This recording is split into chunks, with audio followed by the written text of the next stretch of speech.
I never thought my life would turn out like this.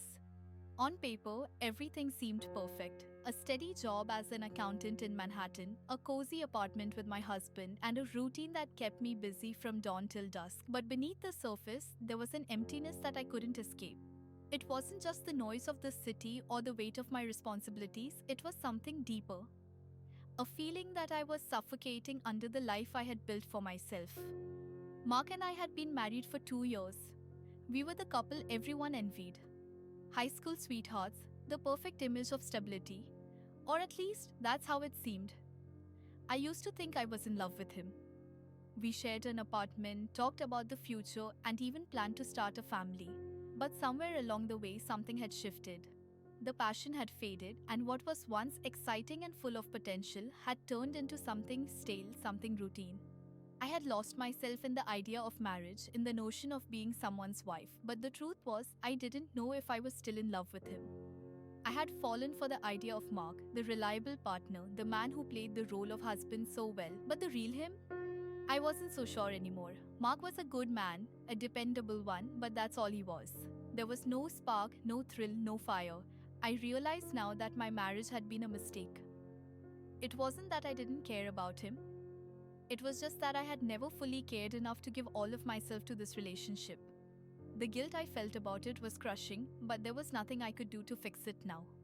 I had made my bed and I had to lie in it. The only escape from the suffocating feeling of my daily life was the gym.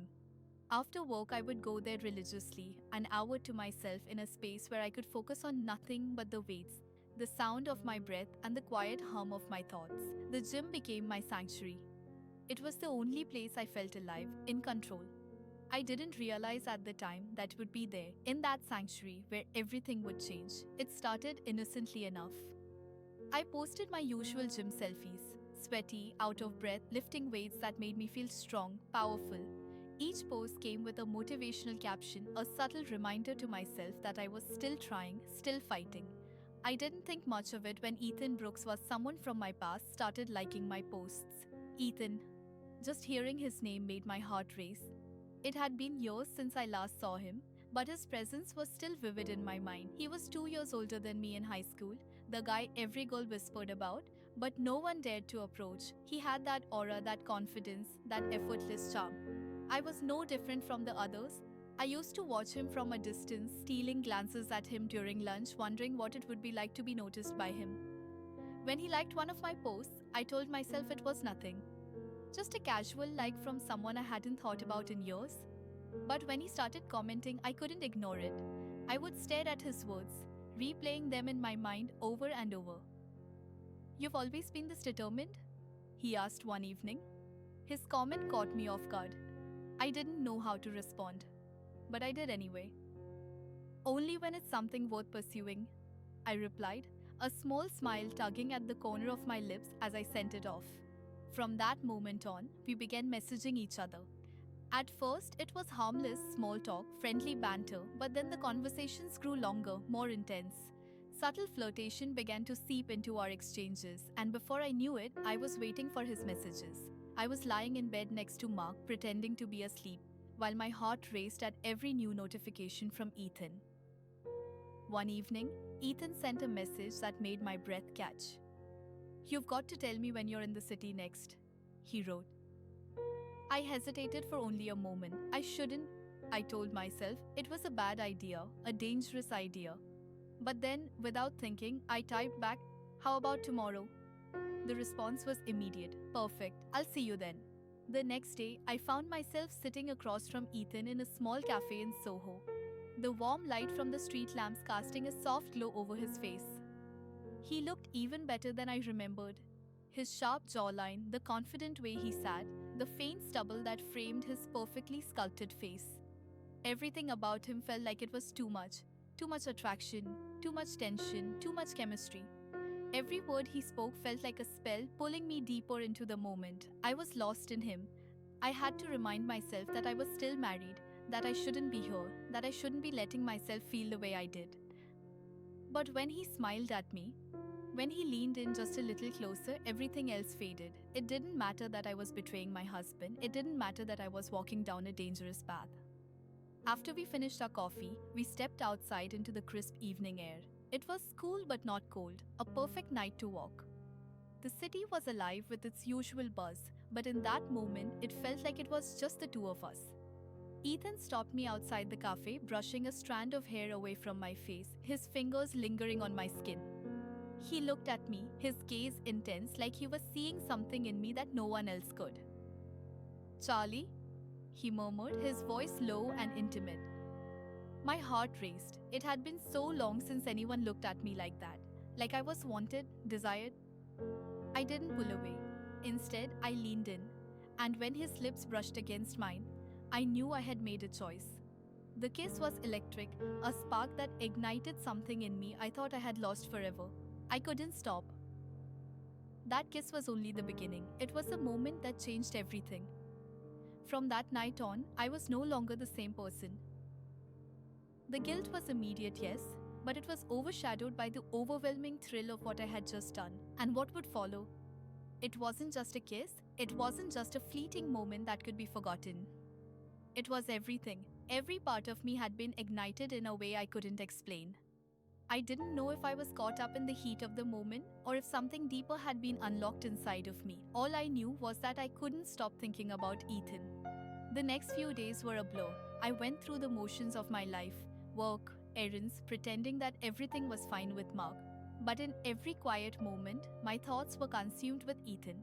His voice, his touch, the way he looked at me, and the way he made me feel. Mark, of course, didn't suspect anything. He never did. He was always too absorbed in his own work to notice the subtle shifts in me, the changes in my behavior. I was still the same wife on the outside, still the same woman who cooked dinner and cleaned the house, but inside, I was someone else. Someone I didn't recognize. And then there were the messages from Ethan. It started with 1 or 2 texts a day, but soon I found myself waiting for his next words. The messages were innocent at first, just casual check-ins, friendly conversation. But as time went on, the tone changed. The flirtation grew bolder, the chemistry undeniable. Every word felt like a promise of something more. One evening, a few days after our kiss, I found myself alone at the gym. The weight of my thoughts seemed to press down on me, harder than any of the weights I was lifting. My phone buzzed in my pocket, and I couldn't help but glance at the screen. Ethan had messaged me. "I can't stop thinking about you," he wrote.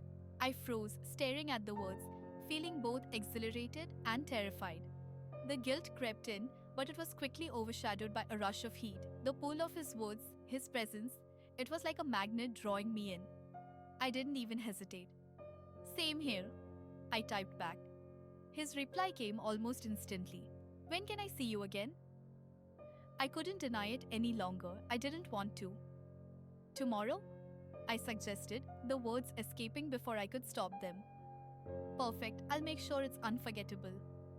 The following day, I found myself getting ready again, this time with a nervous excitement bubbling in my chest. I stood in front of the mirror, staring at my reflection, wondering what had happened to me.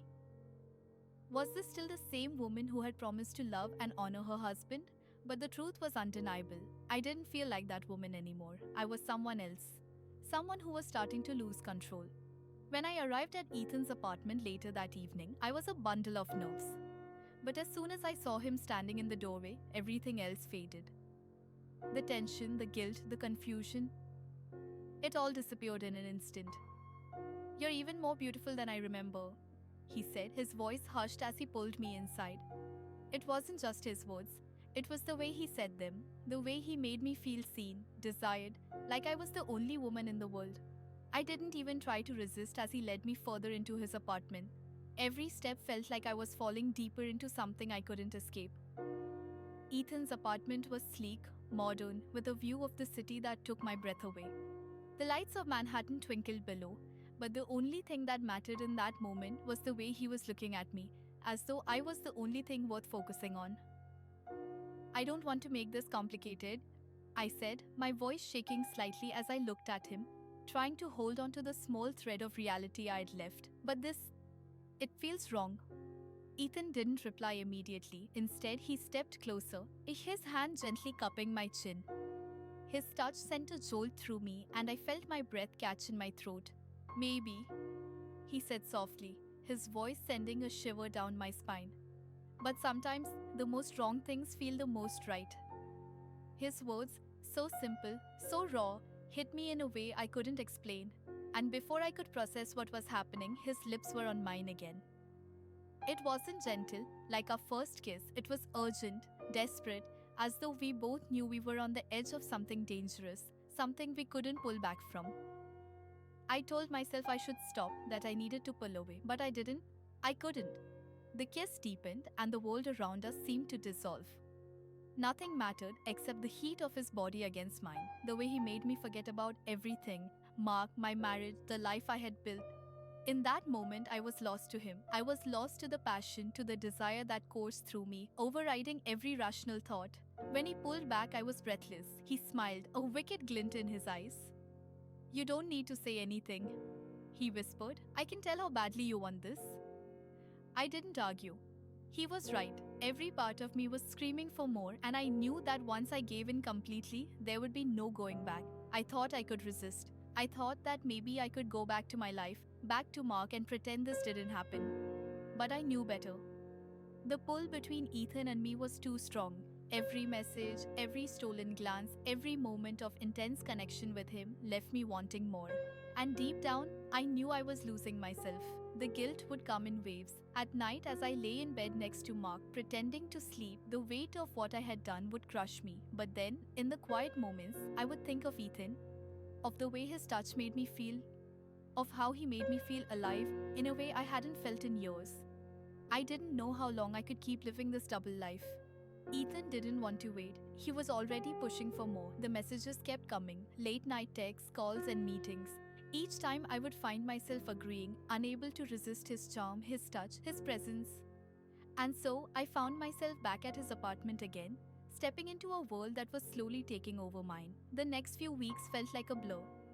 The time I spent with Ethan was like a whirlwind, pulling me in every direction at once, leaving me breathless, disoriented, but always craving more. Every text, every stolen kiss, each time he looked at me like I was the only person in the world, it was intoxicating. I told myself it was just physical, that it meant nothing, but deep down, I knew it was more. It was consuming me, erasing the parts of myself that had once been clear. Mark, oblivious as ever, continued his routine. He didn't notice the changes in me, the way I was slipping away bit by bit. I would return home after seeing Ethan, my heart pounding, my mind spinning, and slip back into the role of the dutiful wife, pretending everything was fine. But it wasn't fine. Nothing about this felt fine. It was a lie, a deception, but I couldn't stop. Ethan wasn't making it any easier. Every time I saw him, he drew me in deeper. His presence was magnetic. The way he moved, the way he spoke, it was all so effortless, so sure. I could barely remember the last time Mark made me feel that way. But I didn't think about Mark when I was with Ethan. I couldn't afford to. The guilt gnawed at me, but the pleasure was undeniable. One night, after a late dinner with Mark, another meaningless conversation that felt like it was dragging me further away from the life I knew, I found myself staring at my phone, waiting for Ethan's message. I knew I shouldn't be doing this. I should be trying to fix things with Mark, or at the very least, taking a break from the chaos I had created. But I couldn't pull myself out. The screen lit up with Ethan's name. I miss you, it read. A shiver ran down my spine. I knew it wasn't just about physical desire anymore. This was something else. Something I wasn't sure I was prepared to deal with. But in that moment, all I could feel was the overwhelming need to see him, to feel his touch, to lose myself in him once again. I didn't hesitate. I quickly typed back, "Come over, please." As soon as the message was sent, I regretted it, but there was no going back now. I put my phone down, trying to focus on something, anything else. But the anticipation was suffocating. My pulse raced as I waited for him to arrive. When he finally did, it felt like everything in the world was right for just a moment. He didn't say anything when he walked through the door. He didn't need to. The hunger in his eyes spoke volumes, and before I could even process what was happening, he was pulling me into his arms, his lips crashing against mine with an urgency that took my breath away. There was no more pretending, no more resistance. The moment we were together, it was like everything else ceased to exist. There was no Mark, there was no guilt, there was only Ethan and the overwhelming desire that consumed us both. We didn't talk much that night. Words weren't necessary. The connection between us was all that mattered. His hands roamed over my skin, leaving trails of fire wherever they touched. I let him take control, surrendering to the sensations, to the electric charge between us that seemed to intensify with every passing second. And when we were done, when the world around us finally came back into focus, I realized I had crossed a line I could never uncross. I lay next to him, my head on his chest, trying to catch my breath. The guilt started to creep in again, but I ignored it. It didn't matter, not in that moment. All I could focus on was how alive I felt, how everything else faded away when I was with him. I told myself that it wasn't too late, that maybe, just maybe, I could still walk away before it was too late. But I knew I wouldn't. I couldn't. The days that followed were a mixture of ecstasy and agony. Every time I left Ethan's apartment, I felt like I was carrying a heavy weight. The guilt was unbearable, but the pleasure, the desire kept pulling me back. Each time I saw him, it was like I was slipping deeper into a world I had no business being in. Mark had started to notice the changes, though he didn't suspect a thing. He had always been self-absorbed, wrapped up in his own world, and now it felt like he was growing more distant. His work had taken over his life in a way that left little room for anything else. I could feel him pulling away from me, but I didn't care. I couldn't care. I spent more time with Ethan, making excuses to see him as often as I could. Lunch breaks turned into stolen afternoons, and weekends that should have been spent with Mark became my time to escape. Every moment with Ethan felt like an escape, a way to be someone else, someone alive and free. One afternoon, we met in a cafe downtown, a place that had become one of our secret spots. It was a quiet, intimate setting where no one knew who we were, no one could judge. Ethan's eyes were intense as he leaned in close. "I want you all to myself," he whispered, his lips brushing my ear. The way he said it made my heart race. It was as if he were making a promise, one I didn't know how to refuse. "I don't know how much longer I can keep doing this," I confessed, my voice barely above a whisper. I felt the weight of my words, the truth that I could no longer deny. But as soon as I said it, I regretted it. It wasn't that I wanted to stop. I was terrified that if I did, it would be the end of something I couldn't let go of. Ethan's fingers traced the edge of my hand, sending sparks of electricity through my skin. He smiled, that devilish smile that always made my heart skip a beat. "We don't have to stop," he said softly. "We can take this as far as you're willing to go." I was already in too deep. I knew it, but in that moment, all I could think about was how he made me feel. How he made me forget everything. Everything that was wrong, everything that should have mattered. The rest of the world faded into nothing when I was with him. It was a Tuesday when everything began to unravel. The warning signs had been there all along, but I'd chosen to ignore them. I thought I could control it, this chaos, this affair that was slowly consuming me. But deep down, I knew the truth. There was no controlling it anymore. Ethan and I were in too deep, and the consequences were inevitable. The day had started like any other. I woke up next to Mark, the dull ache of guilt in my chest, knowing I was living a lie. I kissed him goodbye, pretending everything was normal, and left for work. But the moment I stepped out of the office and into the bustling streets of Manhattan, my phone buzzed in my pocket. It was a message from Ethan. "Can't wait to see you tonight. I'm counting the minutes." I couldn't help but smile, my heart skipping a beat. It was ridiculous how much power he had over me. I should have been focusing on the tasks ahead, on keeping my life together. But all I could think about was him. The pull between us had become magnetic, impossible to resist. But then a second message arrived. This time, it wasn't from Ethan. "Where are you? You've been distant lately." It was from Mark, my husband. A wave of panic washed over me. I hadn't realized how much I had been avoiding him, how much I had pulled away. I had been so consumed by Ethan, so lost in this dangerous world I'd stepped into, that I hadn't even noticed how much I was neglecting my marriage, how much I was losing myself.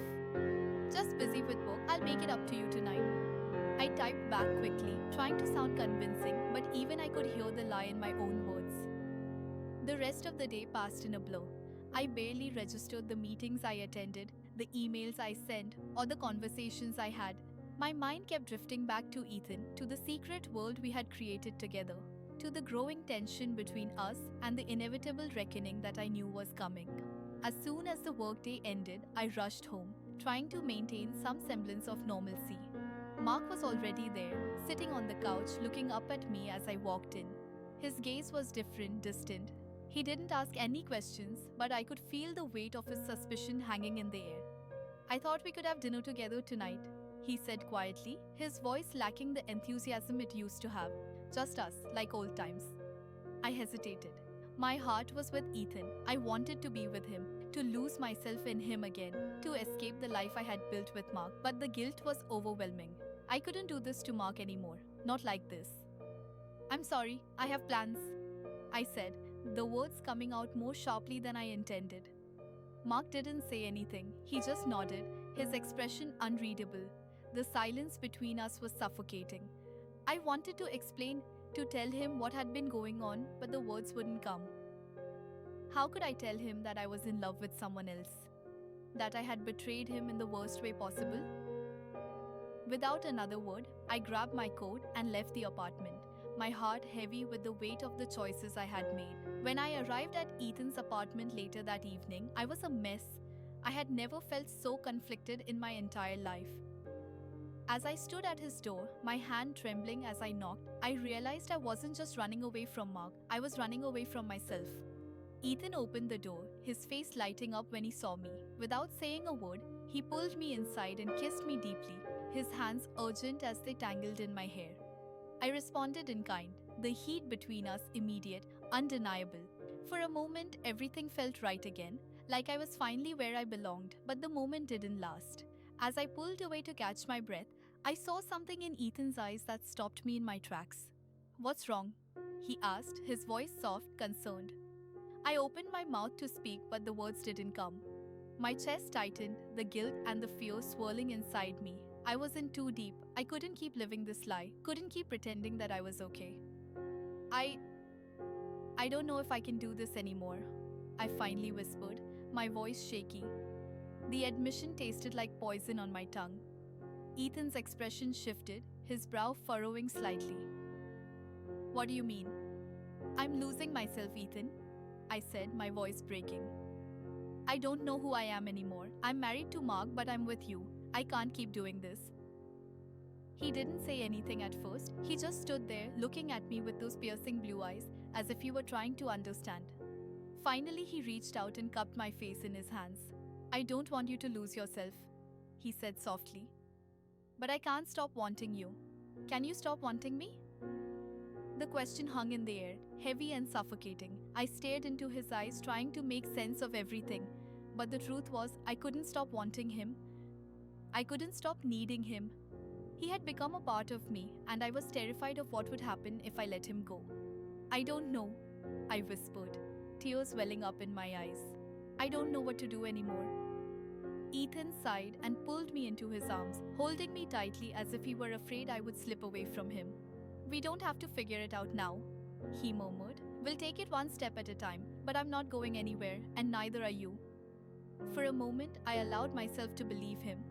To believe that everything could be fixed, that I could have it all, Mark, Ethan, the life I wanted.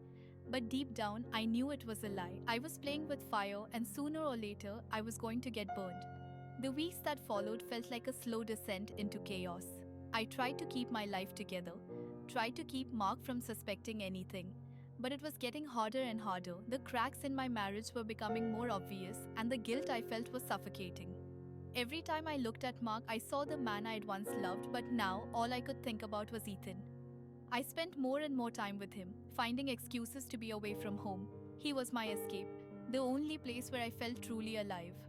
Every moment with him was a fleeting high, and I couldn't stop chasing it. But deep inside, I knew I was destroying everything. One evening, after a particularly tense dinner with Mark, I found myself sitting in the car outside Ethan's apartment, my hands gripping the steering wheel. I knew I shouldn't go in.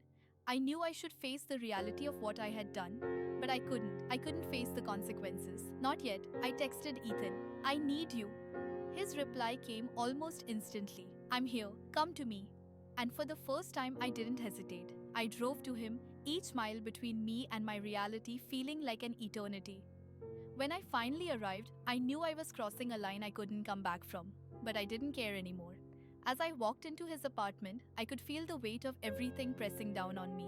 The guilt, the fear, the confusion, it all melted away the moment he touched me. But as I stood there in his arms, I knew this was it. There would be no going back. The reckoning was coming, and I wasn't ready for it. The days that followed felt like I was walking on a tightrope, teetering dangerously between two worlds.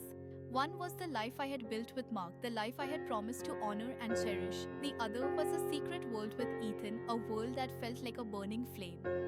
Too intense to resist, yet too dangerous to continue. And the longer I stayed in this limbo, the more I felt myself unraveling. The guilt was a constant companion. It followed me everywhere. When I looked at Mark, I saw a man who deserved so much more than the half-hearted marriage I was offering. He deserved someone who was all in, not someone who was divided between him and another man. Every smile I gave him felt like a lie. Every moment spent together was tainted by the knowledge that I was living in a way that contradicted everything I had once believed in. But then there was Ethan. Every time I saw him, the world seemed to make sense again, even if only for a moment. With him, I felt seen, wanted, and desired in a way that I hadn't felt in years. He was a storm, beautiful, chaotic, and irresistible. And the worst part? I didn't want to stop. I kept telling myself that I would end things, that I would choose Mark, that I could fix my marriage. But the truth was, I wasn't ready. I wasn't ready to let go of Ethan, not when he made me feel alive in a way I hadn't felt in years. That night, after a quiet dinner with Mark, I slipped away to meet Ethan again. I knew it was wrong. I knew I was about to hurt Mark in a way I couldn't take back, but I couldn't stop myself. Ethan was my drug, and I was addicted. I arrived at his apartment, my heart pounding with anticipation and fear. He opened the door with that same irresistible smile, his eyes lighting up when he saw me. Without a word, he pulled me inside, and I melted into his embrace. For a brief moment, I let myself forget everything. I let myself forget Mark, forget the consequences, forget the mess I had created. But as we kissed, something inside me shifted. The exhilaration I usually felt was gone. Instead, a heavy weight settled in my chest. I could feel the guilt gnawing at me, a constant reminder of the life I was destroying. Ethan noticed the change immediately. "Charlie, what's wrong?" he asked, his voice concerned, but there was a hint of impatience there too. He could sense that something was off. I can't do this anymore," I whispered, pulling away from him. "I can't keep living like this. I'm tearing myself apart." Ethan's face hardened, a flicker of anger flashing across his features. "So you're done with me?" he asked, his tone cold. "Just like that?" I shook my head, feeling the tears well up in my eyes. "It's not like that, but I can't keep doing this to Mark. I can't keep lying to him. I can't keep lying to myself." Ethan took a step back, running a hand through his hair. "You've been saying that for weeks, Charlie," he said, his voice tight. "But here you are again, coming to me, wanting me." I opened my mouth to protest, but no words came. He was right. I had been saying I was done, but every time I saw him, I fell back into his orbit. I couldn't help myself. I didn't know how to stop. "I don't know what I'm doing anymore," I confessed, my voice breaking. "I don't know how to fix this. I don't know who I am anymore." Ethan's expression softened, and he took a step toward me. "Charlie, you don't have to fix everything right now," he said gently. "We can take this slow. We can figure it out." But I knew the truth. There was no slow. There was no figuring it out. The longer I stayed in this toxic cycle, the harder it would be to break free. And deep down, I knew I had to make a choice. I had to choose between the life I had with Mark and the dangerous, intoxicating pull I felt toward Ethan. The following morning, I woke up to the sound of Mark's voice. It was quiet at first, a soft murmur, but it grew louder as I became more aware of my surroundings. I was in my own bed, the familiar scent of Mark's cologne filling the room. But even though I was physically home, my mind was elsewhere. It was with Ethan. Always with Ethan. Mark was making breakfast, the clatter of pans and the smell of sizzling bacon drifting into the bedroom. I sat up slowly, my head heavy with the weight of everything I had done. I couldn't keep living like this. I couldn't keep pretending that everything was fine when it wasn't. I walked into the kitchen, where Mark stood, a mug of coffee in his hand. He smiled at me, his eyes warm, but there was a distant look in them. He had been distant for weeks, ever since he started noticing the changes in me, the late nights, the missed phone calls, the excuses. He didn't know the whole truth, but I could see the doubt in his eyes. "Morning," he said, his voice soft but lacking the usual enthusiasm. "I made breakfast." I forced a smile, but it didn't reach my eyes. "Thanks," I muttered, taking a seat at the table. We ate in silence, the tension thick between us. It wasn't the comfortable silence we used to share, the kind that came with years of familiarity. It was the silence of two people who no longer knew how to communicate, who no longer knew how to bridge the gap that had formed between them. Finally, Mark put down his fork and looked at me, his expression serious. "Charlie, what's going on? You've been so distant lately. I don't know what's happening with you." I could feel the weight of his words pressing down on me, and for the first time in a long time, I felt the full force of my guilt. I couldn't lie to him anymore. I couldn't keep pretending that everything was okay. I started, but my voice faltered. How could I even begin to explain everything? How could I tell him that I had been unfaithful, that I had fallen in love with someone else? But I couldn't do it. Not yet. "I just need some time," I said quietly, pushing my food around on my plate. "I'm not sure about anything right now." Mark nodded, his face falling. "I don't know how much longer I can keep doing this, Charlie," he said, his voice barely above a whisper. "I don't know how much longer I can keep pretending." And with those words, I knew. I knew that our marriage was hanging by a thread, and if I didn't make a decision soon, I would lose everything. The weight of the truth was suffocating, and I didn't know if I was strong enough to face it. But I also knew this. I couldn't keep living this lie, and sooner or later, I would have to choose. The days after that conversation with Mark were a blur. Every interaction felt like a performance. I went through the motions, pretending to be the wife he deserved, all the while knowing I was slowly unraveling inside. The guilt was crushing, the pull toward Ethan was irresistible. But with every passing moment, the knowledge that I was about to destroy everything I had built with Mark weighed heavier on me. I couldn't stay in this limbo forever, but I didn't know how to make the choice. Leaving Mark would mean facing the truth. I had fallen in love with someone else. Ethan had become a force that was too powerful to ignore, but I had built my life with Mark. We had shared dreams, memories, and a history that was now slipping through my fingers like sand. That night, I found myself at Ethan's apartment once again. I couldn't stay away. Even though I knew it was wrong, I couldn't resist the magnetic pull he had on me. Ethan had become my escape, my addiction, and I was addicted to the way he made me feel.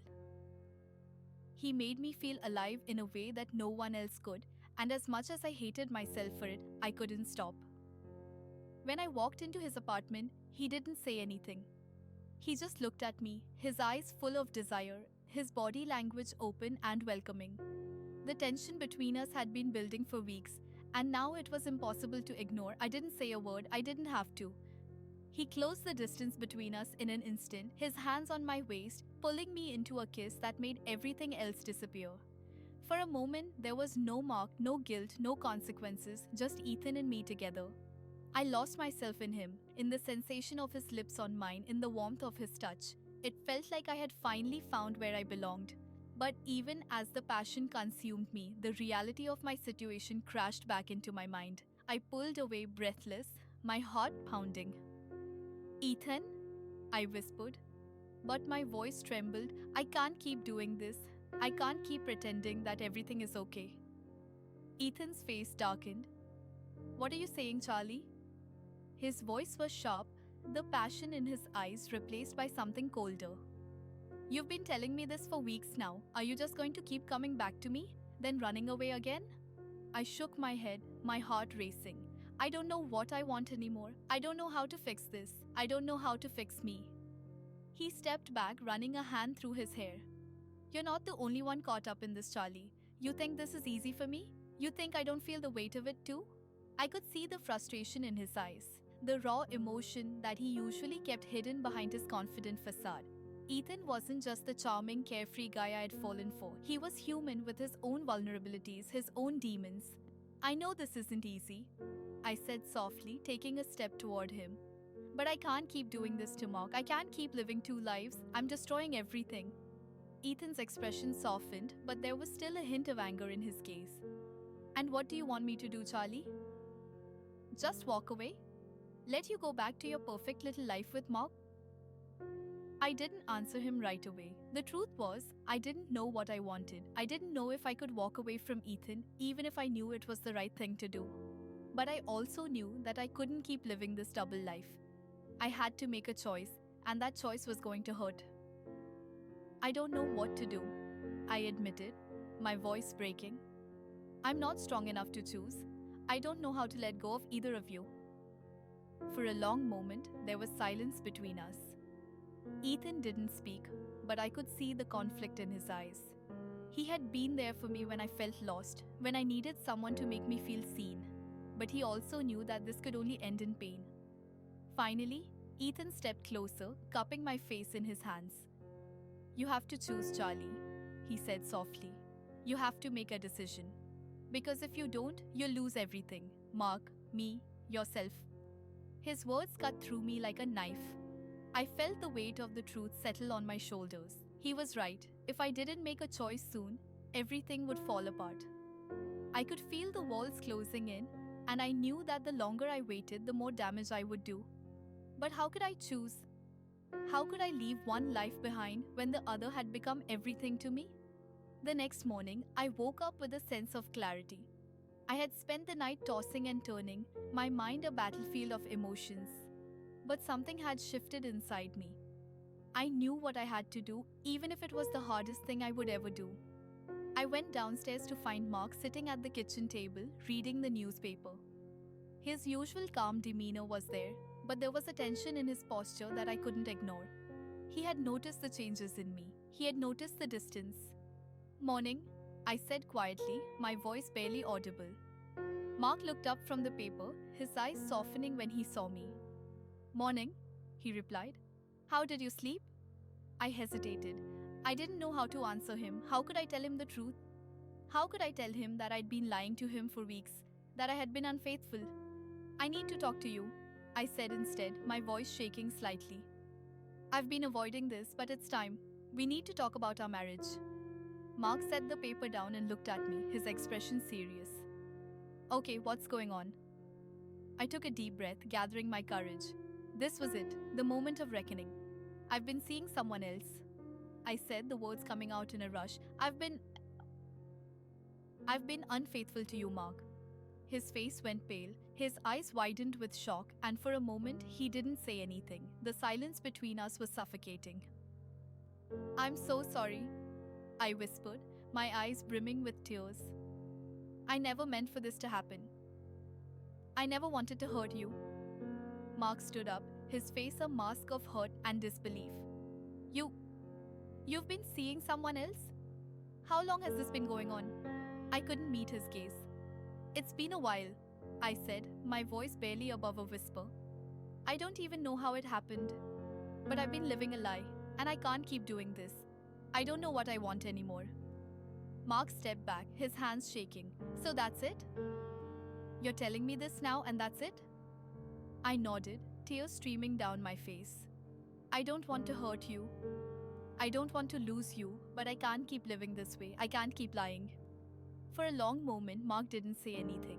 The silence between us felt like a chasm, too wide to cross, and in that moment, I knew that everything had changed. This was the moment where I would lose Mark. This was the moment where my entire life would unravel. And as the weight of that realization crushed me, I knew there was no going back. The silence stretched between us, a void that was slowly swallowing every word, every thought, every shred of connection I had left with Mark. I could feel his eyes burning into me, but I couldn't look back at him. The guilt was suffocating.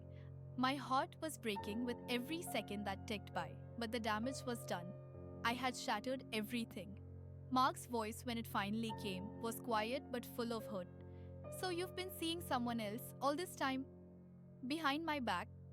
I nodded, the words catching in my throat. I didn't want to hurt you. I never thought it would get this far, Mark, but I can't keep pretending. He shook his head, running a hand through his hair in disbelief. Pretending? What are you talking about? This whole marriage, was it just a lie to you? Was I just a stepping stone? I opened my mouth to speak, but no words came out. How could I explain to him that it wasn't about him being a stepping stone? That I had simply fallen out of love? That Ethan had made me feel alive in a way I had forgotten was possible? How could I tell him that I had betrayed him not just with my actions, but with my heart? I never meant for it to end like this. I said finally, my voice barely above a whisper. I never wanted to hurt you, but I can't keep pretending that everything is okay when it's not. I don't know who I am anymore, Mark. I don't know how to fix this. Mark's face twisted in pain, his eyes welling up with tears. So that's it then. You just walk away from everything we've built together? I'm not walking away from you, I said quickly, stepping closer to him. But I can't keep living a lie. I owe it to both of us to be honest. Mark backed away from me, his face hardening with anger. You owe me honesty? After everything? After all these years, this is how you repay me? The anger in his voice stung, but it wasn't unjustified. I had betrayed him.